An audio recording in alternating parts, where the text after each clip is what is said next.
So you just heard that this meeting is being recorded, and that is so that you can refer back to it later. We will have a link distributed afterwards so that you guys can actually refer back to the presentation. So having said that, let's get rolling.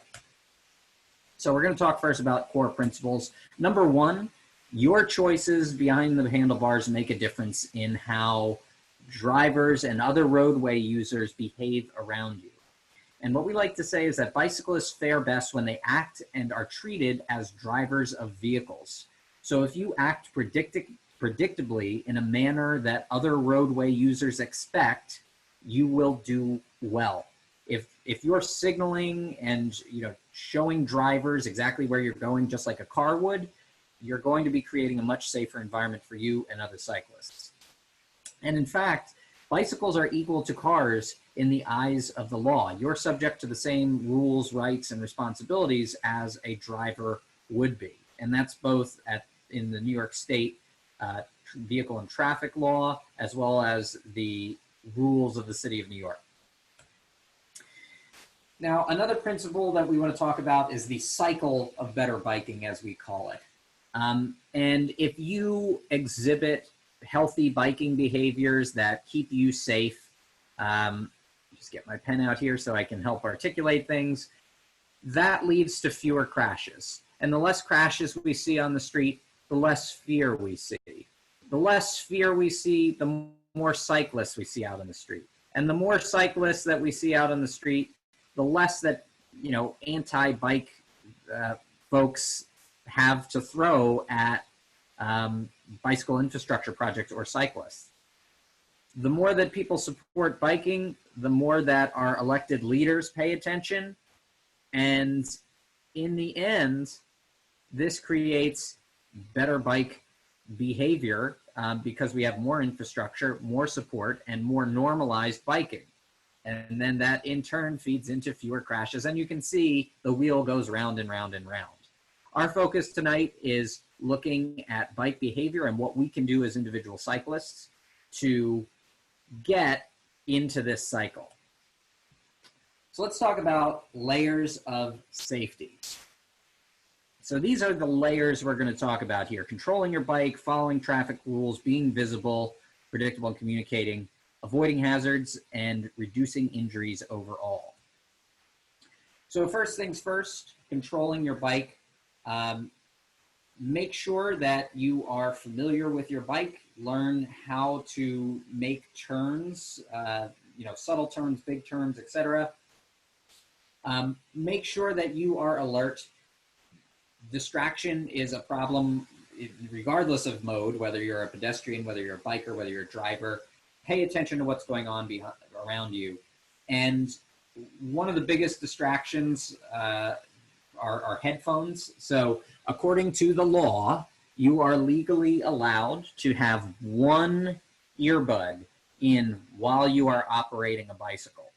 Now, as your instructor this evening, I'm going to tell you that the best number of earbuds is 0, and that is because even if you have an earbud in with no music playing, it still muffles sound.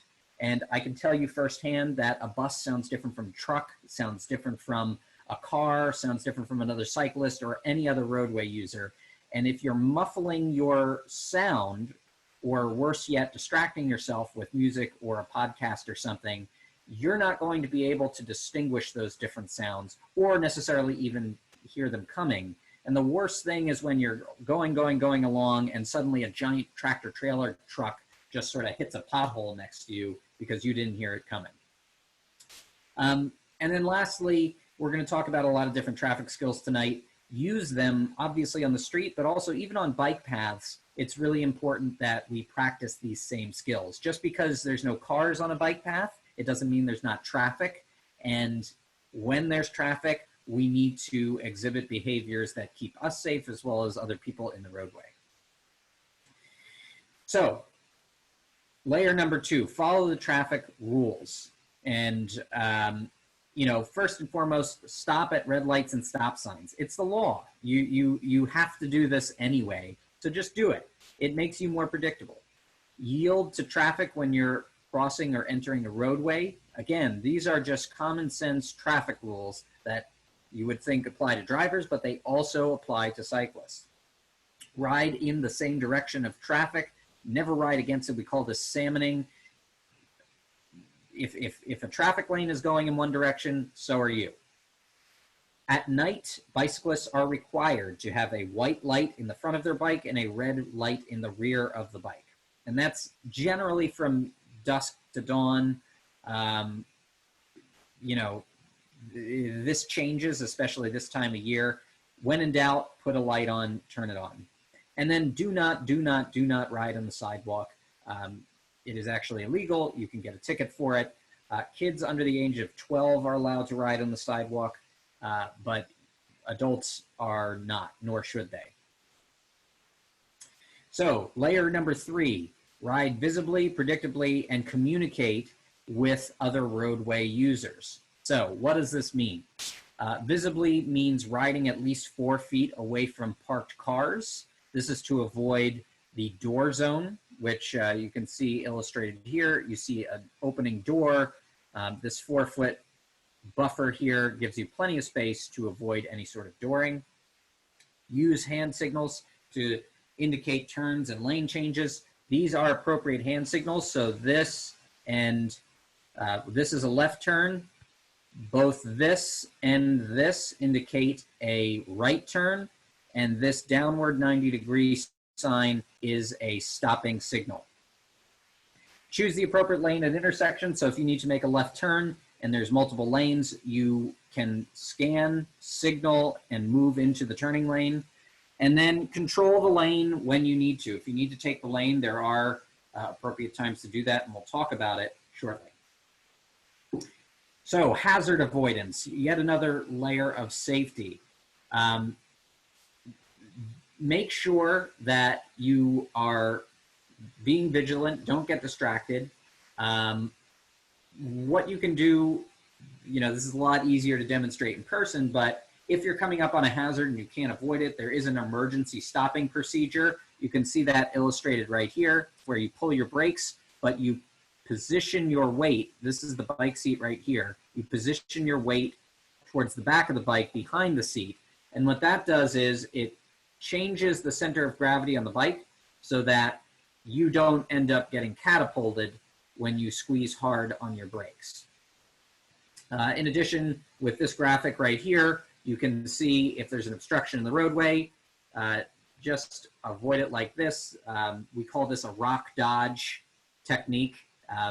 Again, this diagram illustrates it's better to see it in person, but you get the idea.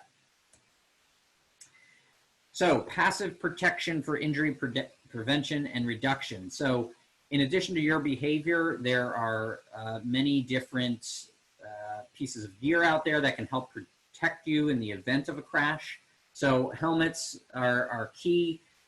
You know, helmets do not prevent crashes, but they will dramatically reduce your risk of traumatic brain injury in the event that you are in some sort of collision.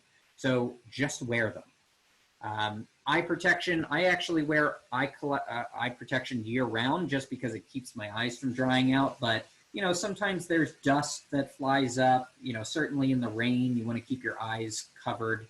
And then gloves. Gloves are really great. You know, if you do trip or fall and you land on your gloves, it's going to be a lot more pleasant than, you know, hitting asphalt with your raw skin. So those are your layers of safety. Now we're going to talk about some surface hazards to look out for to avoid falls. So potholes, they're everywhere, especially after winter. Keep on the lookout, especially when you are, you know, riding like in February and March. That's when you start to see a lot of potholes that DOT hasn't necessarily had a chance to catch up with.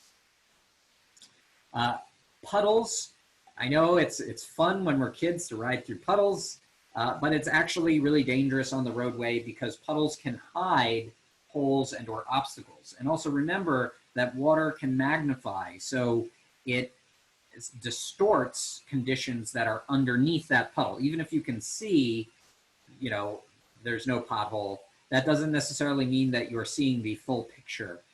But a lot of puddles that I see on the roadway, you just can't see deep enough. It's very murky, and you're not going to be able to know what's underneath there. Sewer grates. So there's a lot of sewer grates in the city that are not designed for bicyclists. In this case, if you were to ride over this grate, your tire would get stuck in this grate. So avoid sewer grates. There are some that are better designed, and you'll have to use your judgment if you feel safe riding over them. The other thing to keep in mind, though, is that they are metal, and in wet or cold conditions, they can get slippery. So when in doubt, avoid sewer grates. Bridge expansion joints, another potentially dangerous area, especially if you have really skinny tires. You can get caught in these joints. If you have wider tires, like on a mountain bike, it shouldn't be an issue, but mostly this is on bridge roadways. So if you're on a bridge roadway that shares right-of-way with cyclists, then you're going to have to look out for this for sure. However, on most bridge bike paths, I don't tend to see expansion joints, but just keep in the back of your mind, if you're riding on a bridge, you might run into the expansion joints. Railroad tracks. So there's not a ton of instances of this in New York City, but there are some. If you are coming up on railroad tracks, make sure that you approach them at as close to a 90-degree angle as you can. The last thing that you want is for your tire to slip on the rail and get caught in the groove next to it. You will fall and it will be unpleasant. So again, try your best to attack these things from as close to a 90-degree angle as possible. I'd say anywhere from 45 degrees to 90 degrees is perfectly safe. Here you see an example of that. So instead of going straight, you see this cyclist moved to attack them at more of a perpendicular angle. And this is a good illustration of what can happen if you don't take the rails this way.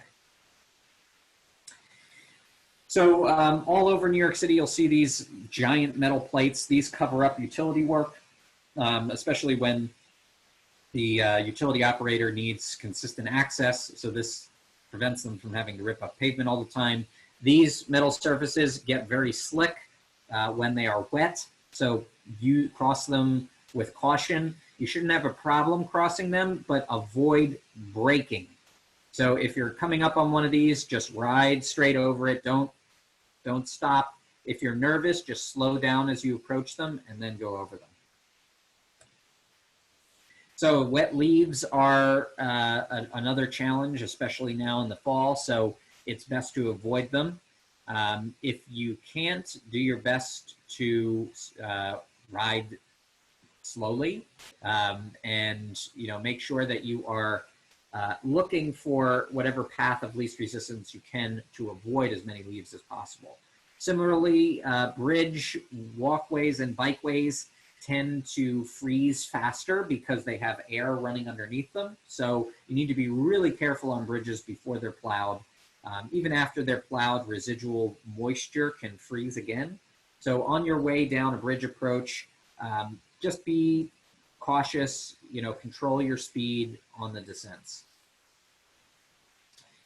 And then, sometimes construction, so we talked about the metal plates, sometimes construction can lead to damage to the roadway. If you're riding in a roadway with parallel cracks or grooves like this, just avoid them altogether. The last thing you want is your tire slipping in here and throwing you off your saddle.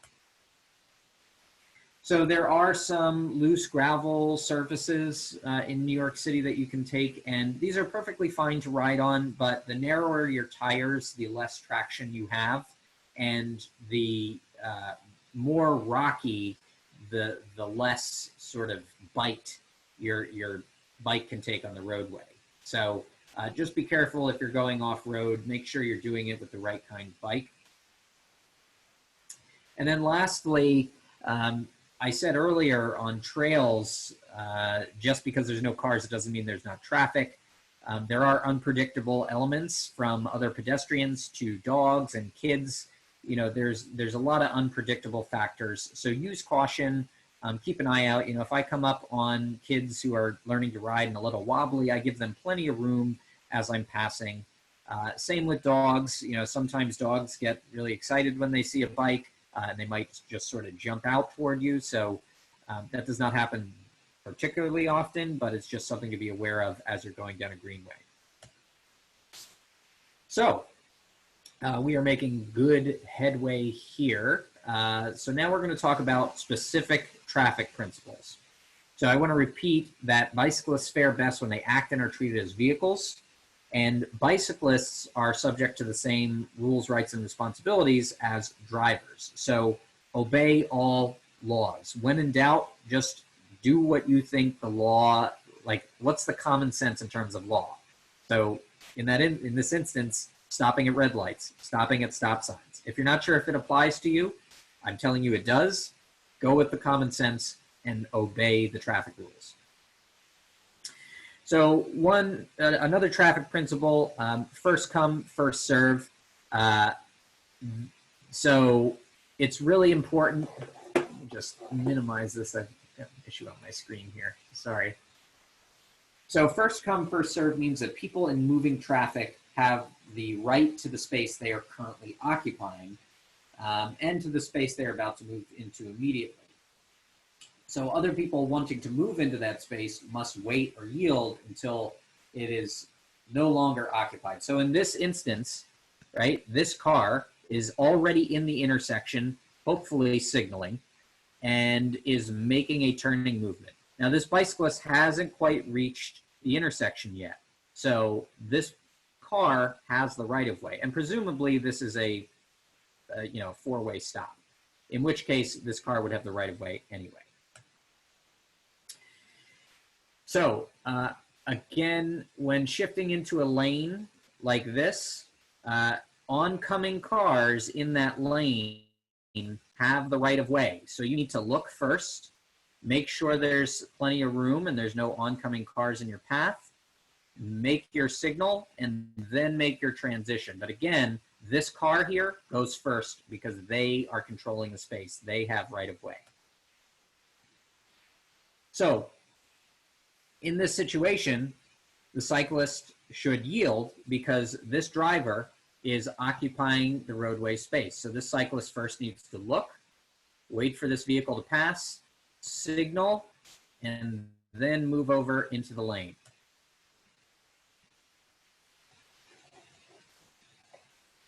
So in this situation, again, who yields? So the cyclist should yield in this situation because this is a stopping bar, first of all. And the cyclist needs to make sure that regardless of which direction the cyclist is turning in, that they are making sure the roadway is clear before they make that turn.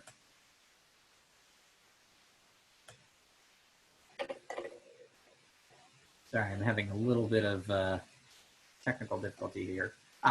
So another traffic principle. Always ride in the same direction as traffic. This is pretty self-explanatory. Never salmon or ride against the stream here like this. And also do not ride on the sidewalk. Ride like the operator of a motor vehicle. Ride in the direction of traffic.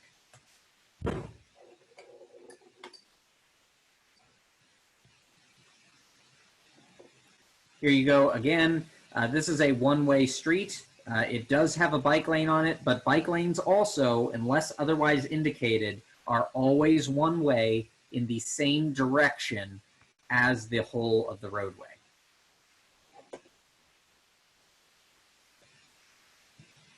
Sorry, these slide transitions are taking so long. Okay, so generally speaking, cyclists should ride on the right. And the reason for this is, when you have these wide multi-lane roads, cyclists on the lanes on the outer side of the roadway, so that's, I'm sorry, my pen is malfunctioning. So these outer lanes here tend to be for slower local traffic.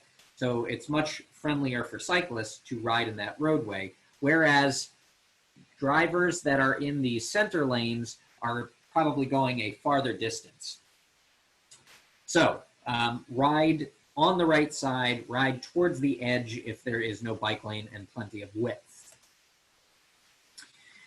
Now, on one-way roads, you can ride as near as practical to the left or to the right curb or the edge of the roadway to facilitate whatever movement you are making. So in these two instances, if you're making a left turn, then being towards the left side of the lane makes the most sense. Similarly, on the right side, if you're making a right turn, stay towards the right. If you are going straight, stay center lane, and so on. Similarly here, where there are multiple lanes, be in whichever lane facilitates your turning motion. So avoid hazards. Generally speaking, cyclists need to ride towards the right or in a usable shoulder so they, quote, don't unduly interfere with the flow of traffic unless they're making a turn. It's this very wishy-washy law in the New York State vehicle and traffic law. That said, anytime there's an obstruction, you are able to reposition yourself to avoid any sort of hazard. As far as positioning the lane, always maintain a 4-foot buffer between you and parked cars and other vehicles, and that's to avoid dooring. If a car opens their door in a bike lane and you are not correctly positioned, you might get hit. 4 feet gives you plenty of room to avoid a door in the event that it swings open. And typically, you can see this rider right here. 4 feet is not actually the center of a bike lane directly adjacent to cars. It's actually more here on the bicycle symbol's back wheel. So again, with positioning in lane, ride in a straight line. Don't do one of these wobbly things. Our goal here is to be as predictable as possible. So when to take the lane. So cyclists should take the lane right in the center of the roadway, only when the traffic lane is too narrow for a passing vehicle and the cyclist to share the roadway at the same time. So in this case, there should be plenty of space here for a passing vehicle to go around a cyclist who is operating here outside of the door zone, like this.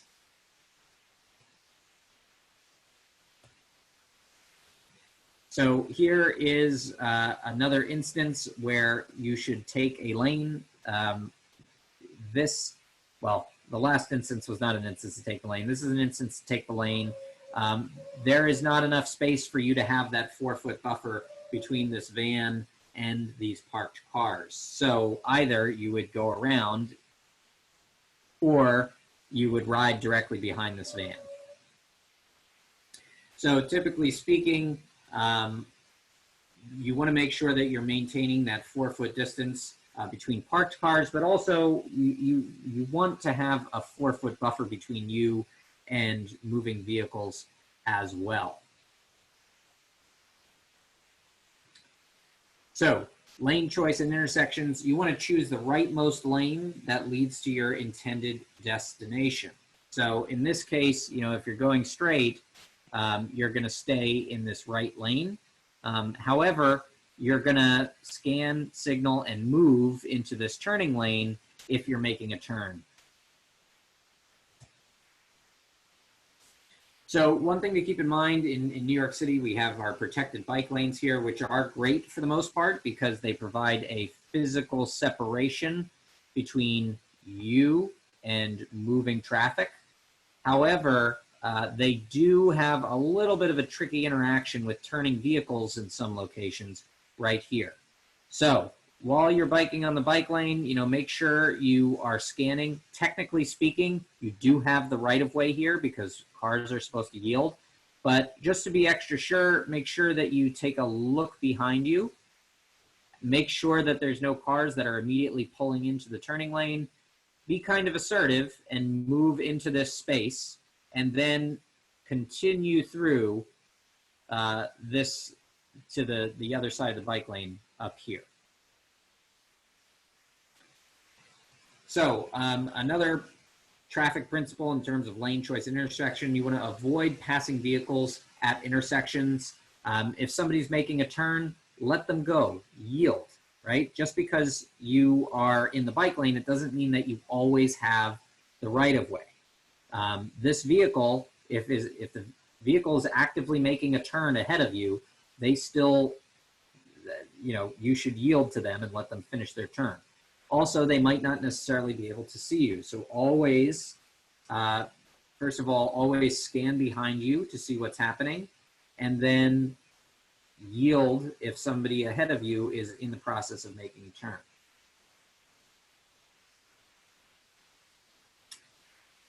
So I think we've gotten this point across, but choose the best lane for you, depending on your intended moving motion. So in this case, this is a good illustration here. This guy wanting to turn should not be in this lane because it'll put him in direct conflict with cars in this lane. This cyclist should actually be in the left lane in order to make a left turn. So be as visible as possible. Remember, blind spots are real, especially with trucks. Be extra vigilant with trucks because it's more than likely they can't see you in a number of locations. This is a good illustration of just how large a truck's blind spots can be. So you want to avoid getting yourself stuck between a truck and the curbside. If you need to, signal and go around a truck and then get back in front of it. So avoid approaching trucks from the left if you are, on a one-way street and they could potentially be making a turn. Sorry, just question, as I noticed that it's talking about a lorry in the diagram. Is this using UK traffic direction versus US? So good question. What I will say is this, yes. However, in New York City, we have one-way streets and large avenues where trucks might be making left turns. So in those instances, you want to avoid approaching trucks from the left. Generally speaking, just do your best to avoid trucks, yield whenever you can, especially if a truck is turning. Slow down, make sure you understand how the truck is turning before you get next to it or approach it in an area where there might be a blind spot. So visibility is really key, especially at night. I spoke earlier that the law requires some sort of white light in the front and red light in the rear. Helmets are not required by law, but they are a really great idea. Also, any sort of reflective gear you can put on generally will make you more visible while you are riding in the dimmer months.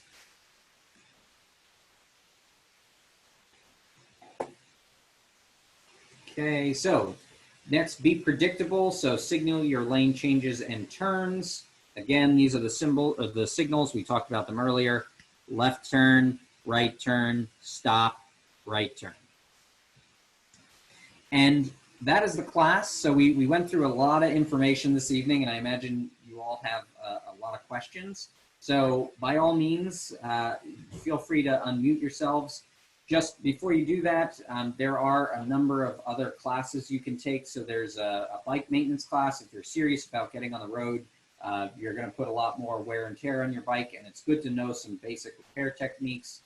We do have in-person versions of these classes in non-COVID times, so stay tuned as we figure out what's going on. And if you want to get involved, you can always participate in our events. So you can become a member of Bike New York. You can volunteer with us. If you're looking for sort of recreational rides, there's a lot of bike clubs in New York City. So, by all means, find whatever way makes sense for you to bike. But please ask whatever questions you have, and we can talk through some specifics.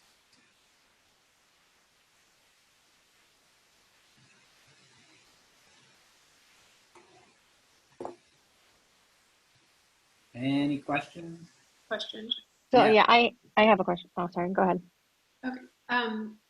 So I'm always, when there's a sharrow in a lane, does that mean it's okay to take the whole lane regardless? Or I never really know how to interpret that. I don't feel like it's kind of silly, but just in general concept, but in any case, it'd be great to hear what you think.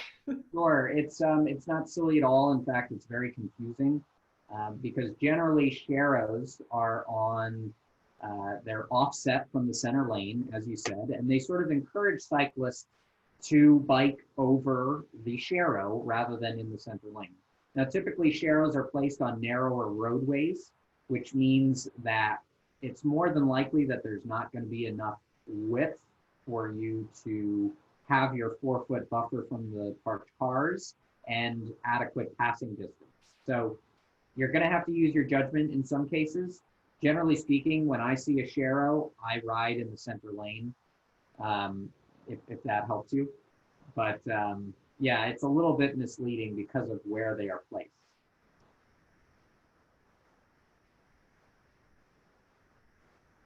Thanks. Yeah, that makes sense.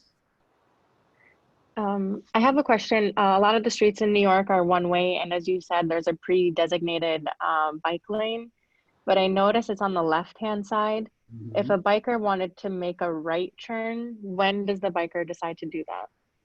So typically you want to do that as you're approaching the intersection. Every interaction with drivers on the roadway is different. So if it is like a really packed street and you see an opening and you just need to get yourself in there in order to enable that right turn, let's say you're mid-block, that's perfectly acceptable to avoid sort of shimmying in later on. But, you know, generally speaking, if there's not a lot of traffic, ride the bike lane until you approach closer to the intersection, scan behind you to make sure there's no oncoming vehicles, signal that you're moving, and then move into the lane in order to make the turn. Okay, thank you. Mm-hmm.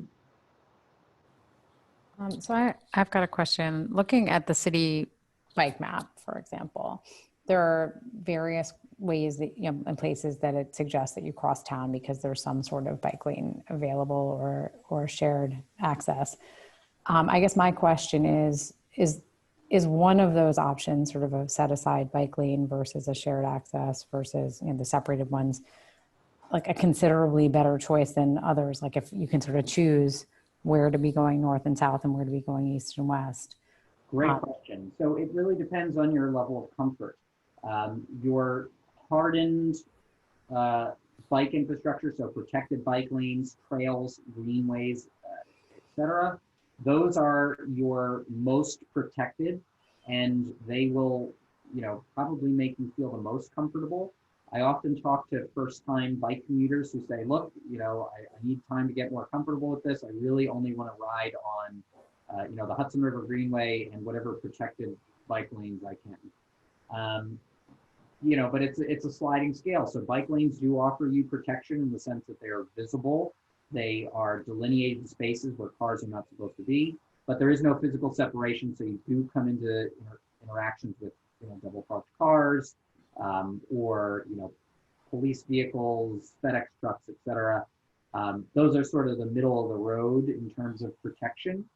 And then there's the shared route, which puts you in lane with cars, which is obviously less comfortable. So it's really up to you to decide, you know, the sort of time benefit versus comfort for you. I guess I'm sort of going to be very new to all this. So one of the questions I had though is thinking about all the cars that tend to obstruct bicycle lanes is whether in fact the shared lane in some way, you know, may be disconcerting but might be safer. And so that's why I was sort of wondering. So I wouldn't say it's necessarily safer. What I would say is this, you know, there is a quote unquote bike lane law that says you should ride in a bike lane, unless you deem it hazardous or unsafe to do so. So if there's a car parked in the bike lane, if there is a pothole, whatever, you have every right to just signal, get in the lane, take the full lane, and continue on that route. So I don't have any data to tell you that one type of you know, like a bike route is safer than a bike lane. I can tell you that protected bike lanes do tend to see fewer accidents. but I don't have any data. I can just tell you anecdotally that. It's still helpful. Thank you. And I guess the other question is streets that don't have sort of bike markings at all, like are they best avoided, or really it's just sort of learn the streets that you need to use? And Yeah, I mean, remember, you have the right to the roadway, even if there's no bike lane. So you're welcome to bike on those roads. But yes, if you want a route that is marked by bike infrastructure, you certainly have a lot more visibility on those routes. So get to know the bike map, get to know what makes sense for you in terms of home versus transit versus work and so on. And that's the way to go. The bike map is really handy, by the way, because it's published every single year. It's completely free. It's available online and virtually in any bike shop. So that is a fantastic resource for you to do route planning. yeah, thank you.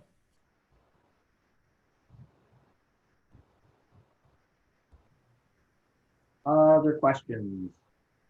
Are there, are there speed limits for bikes? Is it the same as a car? I don't drive, so I don't like really know about that.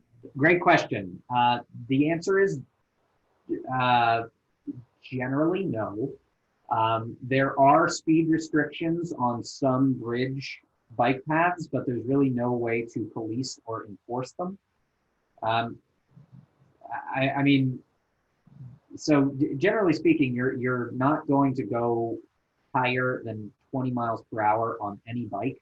I mean, I ride every day. I'm a pretty strong rider, and my resting pace on flat ground is like 15 miles per hour-ish. So the average rider is going to be going 10 to 12 miles per hour, which doesn't even approach any speed limit anywhere. You do need to be careful on bridge descents. You can get quite a bit of speed there. And some bridges actually have posted signs that say, like, cyclists slow down, or they might have a speed limit set. But again, there's no way to really track or enforce that. So it's up to you and your comfort level. I will say, if you have an electric bike, so class 1 electric bikes are pedal assist bikes. They do not have a throttle. Those engines or those motors cut out once you reach between 18 and 20 miles per hour, depending on what brand you have. So in most every case, you are not going to be going more than 20 miles per hour on a bicycle.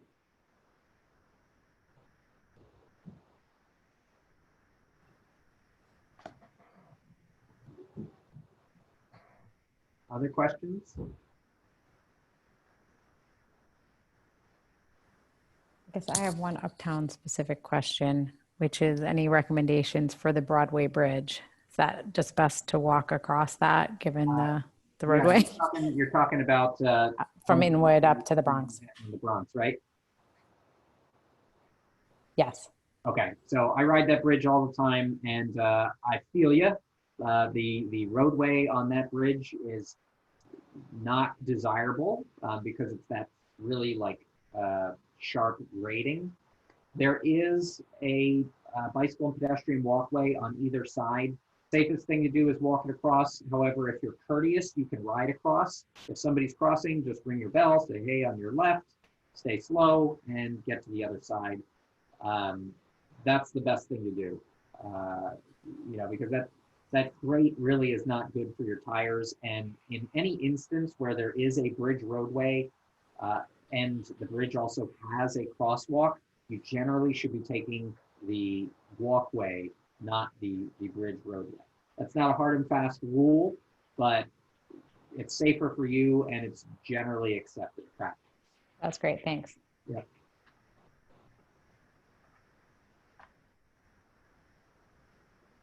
Any other questions? Nothing's too out there, I promise. I have a question that's not about bikes, but it's about other non-car moving things that are out there. So like you mentioned motorized bikes, electric bikes, but also I don't even know what they're called, but the other things that people are riding, are they required to follow all the car traffic laws? Like hoverboards and stuff? Yeah, I don't even know what they're called, but I just see people doing really random. Yeah, so I've seen a lot of weird things out there. I've seen skateboards with the electric motor in them. Yeah. the hoverboards, with where you balance. Right. I think people that do that on the street are just like crazy. That would freak me out. Mhm. Anyway, good question. The answer is that the law does not specifically address a lot of these new modes, quote unquote, modes of transportation. Uh-huh. So while anecdotally, obviously anybody in the roadway should generally follow traffic laws, there aren't any laws on the books that say like hoverboards must ride on the right side of the road. It's just not in the traffic code. Okay. Just curious. Yeah. I have a question, if I may. Do you find Google Maps to be accurate with the routes that they provide for bicycle? I mean, have you ever used them? Yes, I have. So good question. Google has gotten much, much better at this. So back like, in the 2000s, it was a little tricky.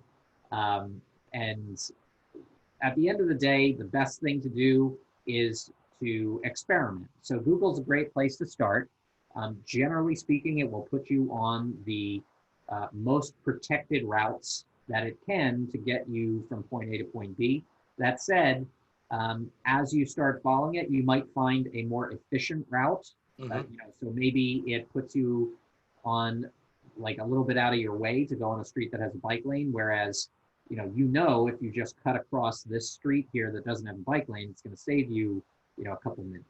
So it's a good place to start. As you get better at biking, as you get to know your route better, you can start to tweak it at the fringes. That's fantastic. That's really helpful. Thanks very much. Yep.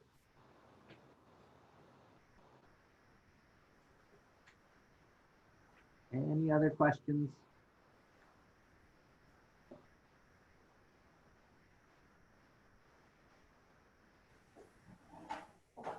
Guess I can keep asking questions. When I'm starting out sort of downtown by Gramercy Park and looking to head to the World Financial Center, I was looking on Google Maps on this one, and it was sort of suggesting cutting through, going down Fifth Avenue, going down Christopher to get to the Greenway as the sort of fastest, most efficient route.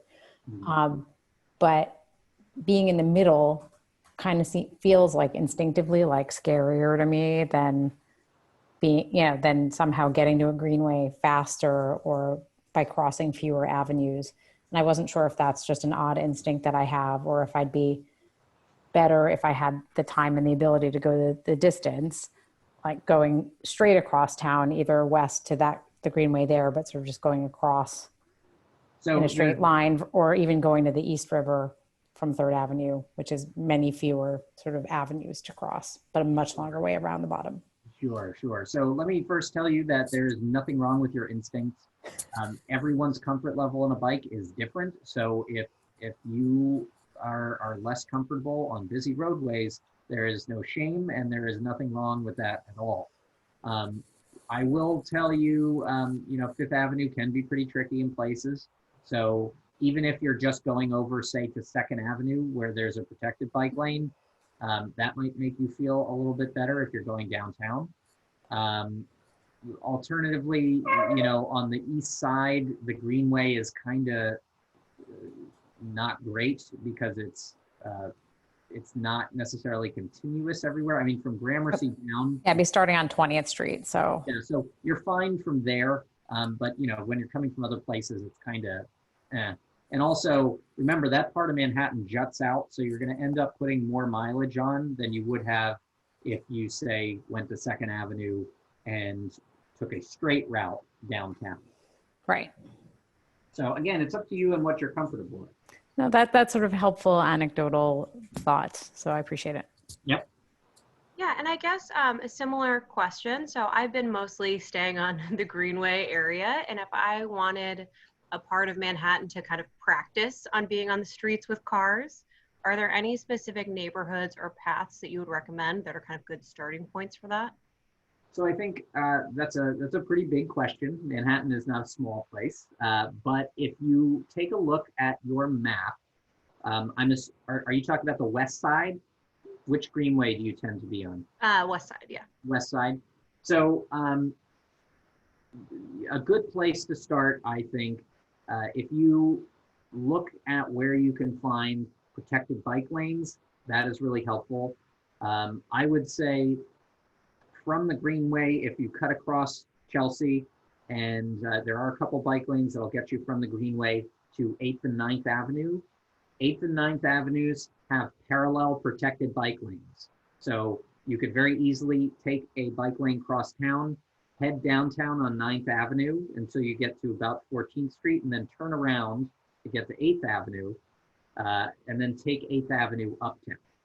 So this will give you a good flavor, especially in like Chelsea area-ish.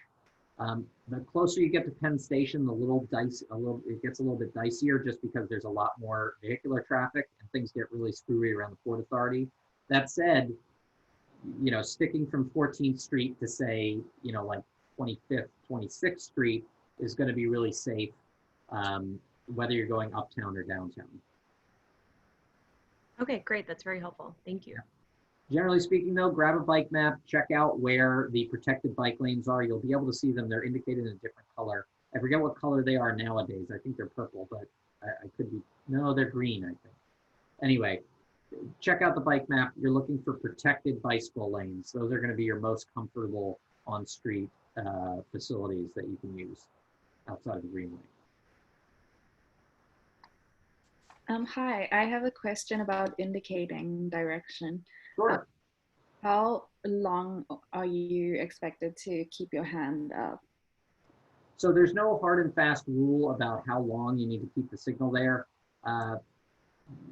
Be visible. So leave it there long enough to get the point across to drivers around you. I tend to tell people that, so you can see that there are different ways to signal. So for example, there's 2 different ways to signal a right turn. I tend to tell people to signal with whichever hand is most visible to traffic. So if you're, let's say, on the left side of the road, let's say you're in a bike lane that runs along the left side, I tend to use my right hand to make sure that or any oncoming traffic will see I'm either making a right turn or I am stopping or whatever. But there's no rule about timing. Okay, thank you. The one thing I will say though, the longer you signal, the less comfortable it might be for you if you're not used to the practice, just because, you know, we don't all ride with just one hand every day. So, you know, you're not going to be holding your hand for over a minute, but yeah, you know, do what's comfortable and visible. The only other thing I will say about signaling, especially when you're talking about using your left versus your right hand, bear in mind that the brakes on your left side of your handlebar control your front brakes, which have a lot more stopping power than your rear brakes. So regardless of what you're doing, make sure that you're mindful if you have to make a braking motion with your left hand. So let's say you are signaling with your right hand and you still have your hand on the handlebar with your left hand. Do not squeeze your handle, your brake handle too hard, because that can jar you forward and sort of project you like catapult style, right? So just keep that in mind as you're signaling. Okay, thanks. Mm-hmm.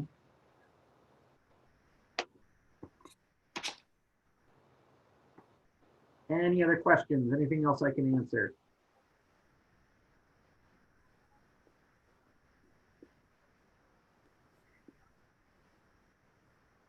Wow, this is really helpful for me. This is I took your class last week, and I'm really looking forward to the bike maintenance class. I'm so glad to hear that. So when is that going to be? Has it been posted yet? I believe it is on Monday, same time. Oh shoot, I gotta sign up. And I guess I was going to say, I know you mentioned that there were maybe going to be some in-person classes again soon with proper precautions, or, you know, given the right conditions. Is that still in the plan, or do you have any idea when that might come together? So I don't have any idea about that. I can tell you we're doing a limited number of Learn to Ride classes in Shirley Chisholm Park for adults, but we aren't doing any street skills or other classes at the moment indoors. So stay tuned for more information on that. You know, we are trying to see if we can work out like like a socially distant version of some of these different classes, but I don't have any time frame or additional information on that. So just we'll keep you posted. Keep checking the website and or social media. Yeah, I didn't see the bike maintenance class listed on the website, so All right. I'll look for it later, but maybe something to check. Yeah. If you go to the adults classes and look at bike maintenance, it should be listed there. If it's not, I'll have a chat with some folks and we'll get it posted. I did not see it there. Okay. It looks like it's not listed. Fair enough. I will look into that and see what's going on there. No, I appreciate that. That sounds great. Alrighty, folks. Well, if there are no other questions, I'm going to go ahead and log us out. But by all means, please feel free to email Bike New York. I believe you got an email from our education director, Rich Conroy, before this class. You can always email him. He is the best bike educator in the country and knows his stuff. But you know, there's a lot of other classes you can try out. You know, bike maintenance was mentioned. If you're thinking about buying a bike, we have a how to buy a bike class, which is really helpful. And then hopefully, I'm hoping we can squeeze in a couple of winter ridings soon. That's actually my favorite class to teach. So thank you so much for joining us this evening. And don't hesitate to reach out if we can help you get riding. Thank you very much. Thanks again. Take care. Thank you.